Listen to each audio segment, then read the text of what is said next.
நம்ம யோசித்து பார்த்தோமே ஆனால் தாளந்தை, அவர் கொடுக்கிற தாளந்தை வாங்குபவர்களாக மட்டும் நம்ம இருக்கக்கூடாது.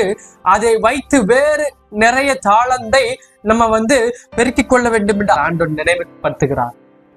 சோ இந்த தாளந்து அப்படிங்கிறது தேவன் கொடுக்கிற மிகப்பெரிய கிஃப்ட். ஆண்டவர் ஒவ்வொருத்தருக்கும் வெவ்வேறு தாளந்துகளை கொடுத்திருக்கலாம். இந்த தாளந்தை நம்ம ஒரு நாள் புதைத்தே போடக்கூடாது. சில பேர் புதைத்து போடுறாங்க, எனக்கு இது வராது, எனக்கு பாட தெரியாது, எனக்கு பேச தெரியாது, எனக்கு ஜெபிக்க தெரியாது, எனக்கு ஆராதனை நடத்த தெரியாது.